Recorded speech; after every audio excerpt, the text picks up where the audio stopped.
জিন্দাবাদ জিন্দাবাদ আঞ্চলিক ছাত্র সংঘ জিন্দাবাদ জিন্দাবাদ জিন্দাবাদ আঞ্চলিক ছাত্র সংঘ জিন্দাবাদ জিন্দাবাদ জিন্দাবাদ মহিলা সুকুত জিন্দাবাদ জিন্দাবাদ জিন্দাবাদ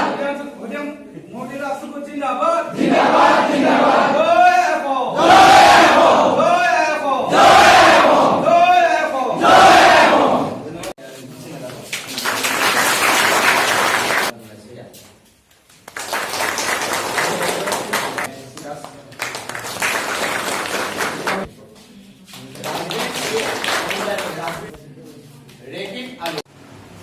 শদিয়া আঞ্চলিক ছাত্ৰ সন্থাৰ উদ্যোগত আজি শদিয়াৰ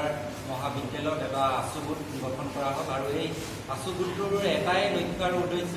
ভৱিষ্যতৰ দিনত শদিয়া মহাবিদ্যালয়ৰ ছাত্ৰ ছাত্ৰীসকলে কেনেকৈ শৈক্ষিক পৰিৱেশৰ লগতে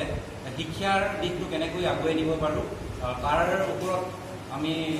আশা ৰাখি আজি এই শদিয়া মহাবিদ্যালয়ৰ আছু গোটটো আমি গঠন কৰিছোঁ আৰু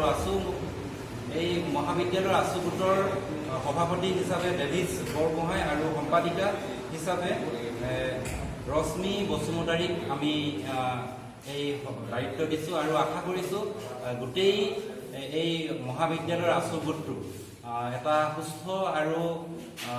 খুব ভাল চিন্তা চৰ্চাৰে শদিয়া মহাবিদ্যালয়খন আগুৱাই নিব বুলি আমি আশা ৰাখি আজি এই আছু গোটটো শদিয়া আঞ্চলিক ছাত্ৰ সন্থাই গঠন কৰি দিয়া